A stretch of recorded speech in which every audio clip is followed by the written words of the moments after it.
Welcome into the podcast. Thanks for listening. We appreciate it. Just want to remind you to subscribe to wherever you listen to your podcasts. And we're on YouTube as well if you want to check us out. Do you feel like you've lost your identity as you got older and maybe since you've had kids? This is something that I've noticed. And I wanted to bring this up as an episode of the podcast because it's something that I've really paid attention to. Maybe you find that weird, babe. I don't know. No, it's good. I like when you pay attention to stuff. Doesn't happen that often at home. She always gives me shit. I have no attention to detail or whatever. No. I find peanut butter on the floor the other morning. And I'm like, you didn't notice? Couldn't have picked it up. This is way more important. And I have bad eyes, okay? So I honestly didn't notice. But I'm bringing this up because I've noticed something. Ever since we've had children, okay? And it's mostly actually for you. Okay. On you. I'm listening. Being the mom. And I don't know if maybe you've experienced this, but I feel like the attention is always on the children, okay? Like always. Always. To the point where Tina literally gets like texts and phone calls or whatever, and it's always about the kids first. Yeah. Like every time, obviously your parents, whatever, but we're talking about even everybody you talk to, your aunts, uncles, cousins. The first question they have is literally, how the kids, are they okay? How's daycare? And that is a beautiful thing. We're very lucky. Followed up to that is, how's Vince? Yeah. I was like, sorry. Great, thanks for asking me how I am. Always throw me in. Only a few yeah. Well, they all care about you and think about you too. Babe, how's Vince doing? I heard him on the air the other morning. Listen, he said this, and that. That's what I hear. Your family loves you, and they're amazing. Yes, they are. And I've noticed something, and it seems to be always about the children first, to the point where that always sparks a conversation. And then there's times where I'm like, man, nobody asked how you're doing, the mom. And I find not enough. And again, nobody's to blame here because I think we're all guilty of it. I even mentioned it to a friend of mine whose sister has 2 kids. And I told him, and he doesn't have kids. And I said, listen, I find like nobody asks how Tina's doing. It's like everybody goes to her, how's the kids?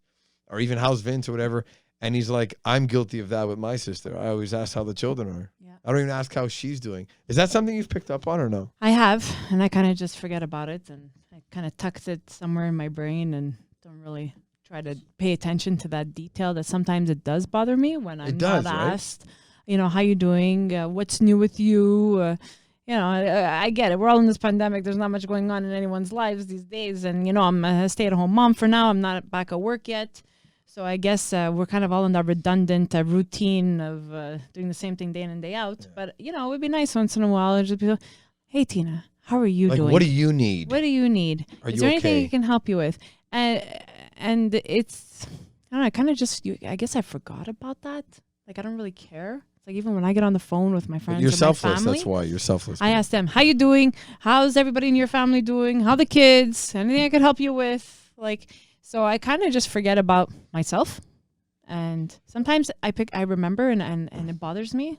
I know it does, and I can tell. And thank you that you have picked up on that, because every once in a while I will explode and express to you how I feel about whoever it may be.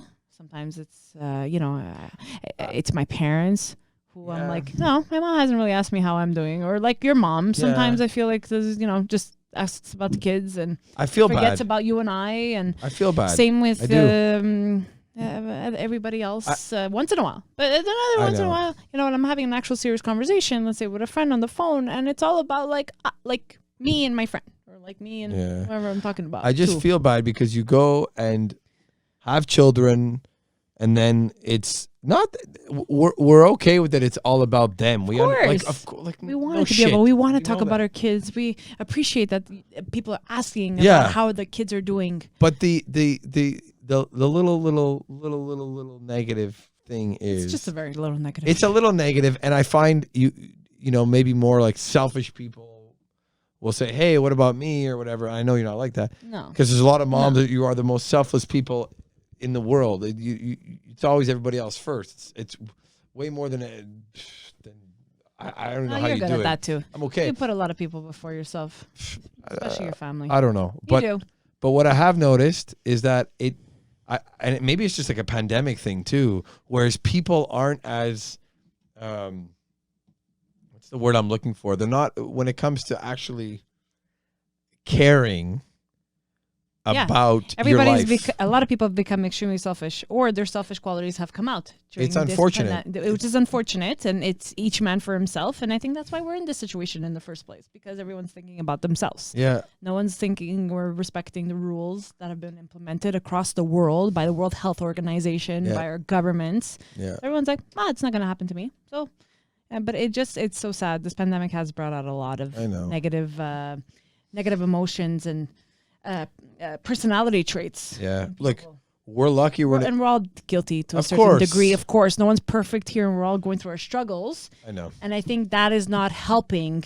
I know. With me, let's say, being a stay-at-home mom, and I've been home for 3 years, and it's always about, how are the kids doing? I know. But before I give birth to C, everyone would ask me, how are you doing? How's the pregnancy going? How are you feeling? Did the baby kick yet? Are you dilated? Like, it was all like about me. And the next thing you know, you go from, hey, I just went through. You're going to have another kid? You're going to have another kid? Are you going to try for the boy? I already have 2 kids who are 17 months apart. Exactly. Just mind your business. No, you know what? I sound like an ass, but just mind your fucking business. Seriously, I sound like a dick. But seriously, like, I'm not going to ask people that. I'm never going to ask people that. I think maybe now, knowing what it feels like, because we're living it, we're more aware, and we're not going to go and ask people, are you having a second? Are you having a third? Are you having a fourth? Are you going to get a dog? Are you going to get a cat? Are you going to move? Is your house big enough? Are you going to, so we got to respect people's privacy, because not everyone can conceive easily either. And some people just choose to have one, or choose to have none, or choose to have 5. I know people mean well. Of course they all mean well. I feel bad sometimes when, like, Tina's trying to just talk about her story, day or tell a story, and then it's not even being absorbed at all. It's being completely. It's not, because oftentimes in that context, and I think I know what you're referring to, especially when, like, I'm talking to my parents or the family, whoever we're talking to, the kids end up being disruptive. Like, they'll start talking or screaming at each other or just playing peekaboo or whatever. So it's kind of hard to actually have a serious conversation, or even just sit down with somebody across the table or on the phone and say, how are you? And for me to actually answer without being interrupted by our kids. So it's kind of twofold, right? It's the life we chose to live, right? Because you end up wanting kids so bad, and then you go through a period where... It's all about them more than it is. And, and I have cousins who have teenagers and even 20-year-olds. And when I'm on the phone with them, I'm always like, how are your kids? Even though I'm perfectly capable of calling them myself, because they're older. Or they're like, my cousin is 22 years old. And I'm like, I could just text her and ask her how she's doing. I don't need to go through the mom. It's easy to see, and I know this is a bit of a serious thing to bring up, but it's easy to understand how postpartum depression happens. Oh yeah, because I believe that's the root of it. And many other factors. I don't know anything about it. One of many. Fine. Yes, because you know more about it than I do. But I can see how you're getting attention, and it's about you and your thing, and you do things when you want, and all of a sudden we're talking about the mom here, and then all of a sudden, it's gone. Yeah, it's gone, and it's not that people don't acknowledge you anymore, but you're like an afterthought to a certain degree. Maybe I'm exaggerating a little bit. Sometimes I think I just put on a front too, even if I'm having a crappy day or if I'm in pain for whatever reason. Even after I gave birth, we women, we have pain, and I don't even think we talk about it because we're too busy answering questions about how our kids are doing, how they're sleeping and eating. Did you breastfeed? Did you formula? Did you this and that? But yet, so we kind of put on a front and we deal with our own bodily issues on our own, or mental issues on our own. But that's not how it should be. It shouldn't be that way. But hopefully we have partners or somebody who we trust, like I would have you to open up to and express myself. And luckily I never went through postpartum depression, but I know some women do. But it is a very common mental health issue that happens postpartum, also because of all the changes with the hormones in our bodies. Like I said, there's a huge drop. You know this stuff. Yeah. And there's nothing wrong with that. And I wish that these women had more support out there to get more support to access support. To help them cope through this new change in their life and their body. Because I notice even when you talk to other moms, it's like all of the kids. It's just like, when did they start eating? When did they start crawling? What do you dress them in? What kind of diapers are they in? What kind of stroller do you have? What activities do you do? And sometimes it's not reciprocated, which is annoying, but it's like, okay. Nobody, it's like you get to this age and then it's like pure like, oh, kid talk, and it's great. We love our kids. Yeah, but sometimes you just want to. It's annoying. Of course it's annoying, and I'm coming annoying. from a mom who has 2 kids, and I don't always want to talk about my kids, especially if I'm sitting down having a chat with my friends, or I'm on the phone with my friends. Like I just want to know what's going on, in, like everyone like in their life. And have like a serious adult conversation that's not always around the children.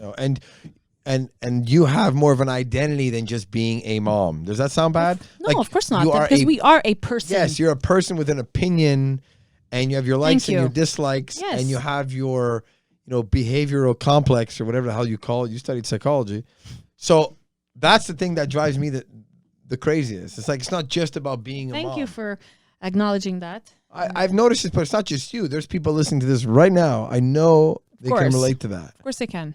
And it must be tough. And in this damn pandemic, a lot of moms are pigeonholed to their damn houses or places, condos, whatever, apartments, because they have and they don't see many people besides maybe their partner or very close family. So that when they do get on the phone or FaceTime, it would be nice if the other person asks them, how are you doing? It's a simple thing. And it doesn't have to be a long answer. The person can just turn around and say, I'm doing okay, I'm good. Or I've always been... I read an article just this week and I passed it on to my friends about languishing. Everyone's kind of feeling this blahness. And even though we feel that way, sometimes it helps to talk about what's making us feel blah. And it's nice to be heard on the other end by whoever it is that we're talking to. I think it's important. If there's anything this whole pandemic has made me realize is we need to be more understanding and a little more sympathetic, empathetic to other people a little bit. We need to listen more. We need to. That's one thing we don't do well. I tell you all the time. That's one thing. Listen more, talk less. It's one thing I tell Tina all the time. It's one thing that You're good at the listening. No, but I don't open up about it very often to many other people but you. I'm like, man, it's amazing how people you talk and they just want to talk about themselves. Like, and that's fine. And I ask a lot of questions, so maybe you do, and you're aware of that. And sometimes, yes, you're aware, and so you kind of bring it onto yourself too. I guess so. Yeah.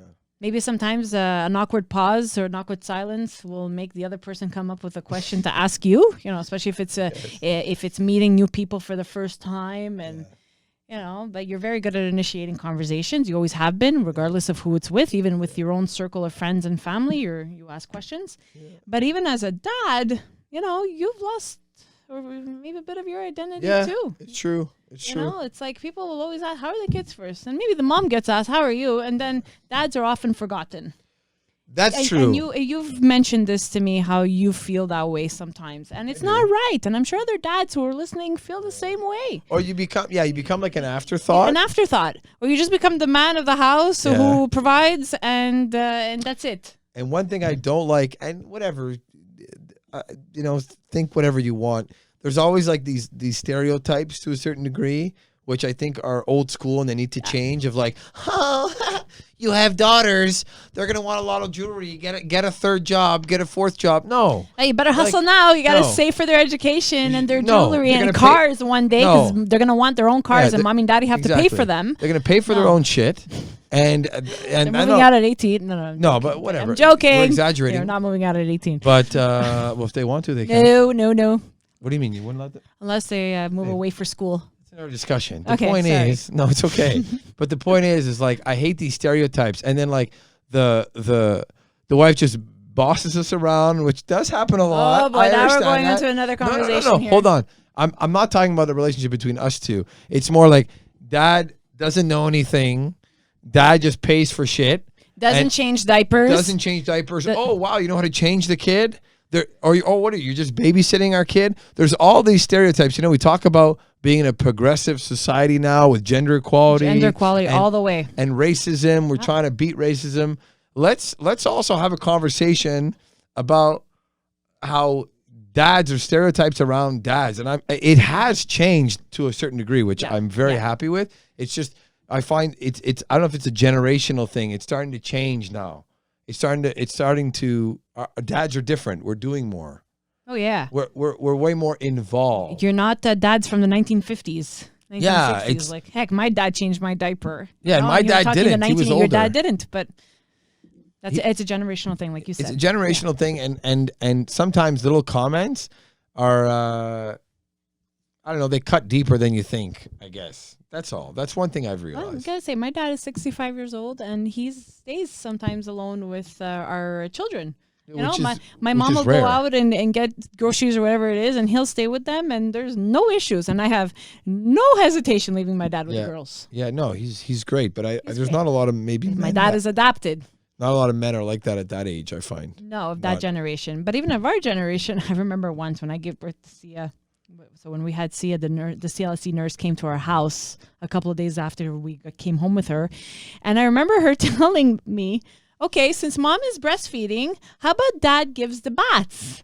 And you looked at me and you're like, I don't know if I'm ready for that. Yeah, that was way at the beginning. I know, but I think even with Maya, too, like when they're baby, like I think the nurse was just trying to find a way to involve dad a little bit more. Yeah. So it goes, if mom is having this close relationship with the baby breastfeeding, why doesn't dad get into the bathtub and hold the baby close against and do a skin to skin? Yeah. So I always was big on you doing that with the girls because it's a way of bonding with the dad. True. And you change diapers. And now I give them baths. And you give them baths. Together. But I think like the first time you gave Sia a bath alone, she was maybe like 9-10 months and like, you know, sitting up sturdily and like comfortable in the bathtub. Yeah. You know, well, when they're so small, it makes dads more nervous, I think. Basically, but that goes with what we're saying. Like, there's still certain tasks that moms will do that dads don't. Babe, I'm not taking that away, of course. No, I'm just going to point out one thing. I'm talking about more like the perception and like the mentality. Yeah, the mentality has to change. It has to change a little bit. But I think dads today, or at least the dads that I know, or like our friends or family, dads are extremely involved. Yes. Change diapers, feed the kids, give baths, drive them around, pick them up at daycare. Like they do, you do all that, and I love that I can rely on you and that you're comfortable doing that. Of course. Because there's other women that I talk to, and their husbands are not involved and don't do daycare pickup, drop offs, and don't give baths and don't do any because they're just sometimes maybe the man is not home. Yeah, the dad is not home, or the partner. Here we go. Would be, you know, when there's two parents at home, and hats off to moms who do it on their own, or dads who raise the kids on their own. It's a lot of work.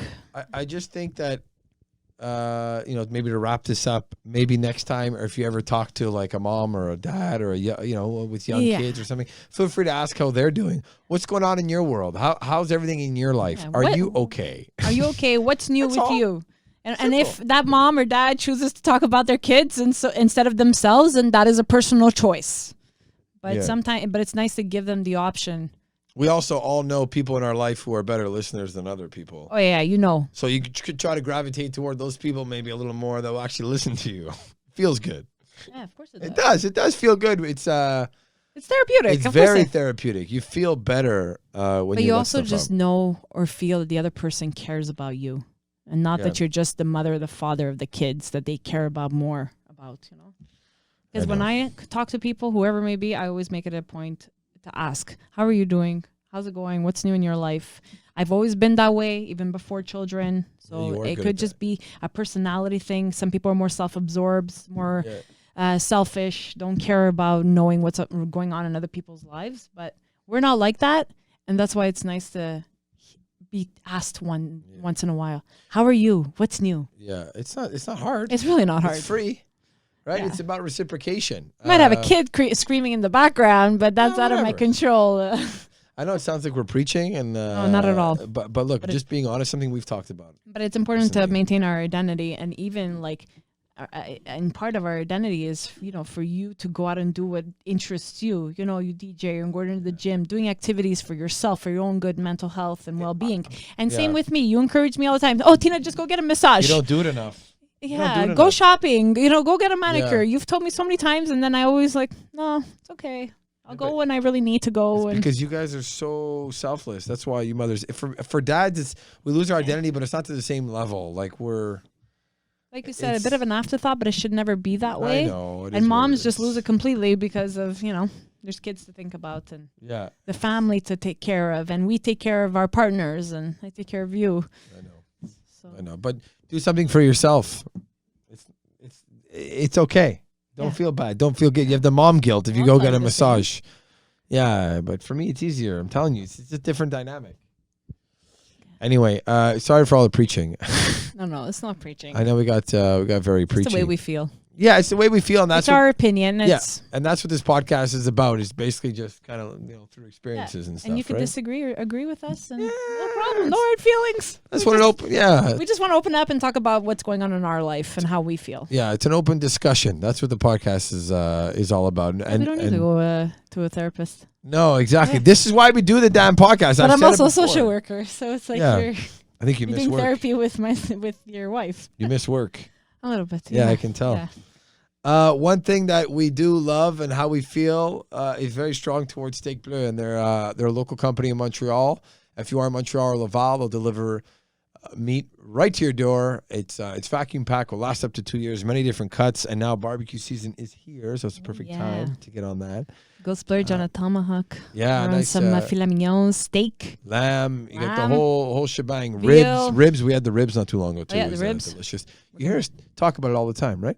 So go test it out for yourself. Trust me, you won't regret it. Okay, it's a Cousin Vinny guarantee. That was really cheesy. I never said that before. No, you haven't. In 5 years I've known you. Do not say that again. I'm so sorry. That was weird.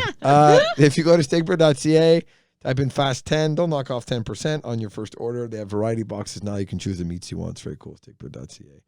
We'll see you next time. Thank you for listening. Yes, thank you. Don't forget to subscribe to the podcast every Sunday night. Brand new episode. And on YouTube as well. See you soon. Bye. Bye. Bye. Bye.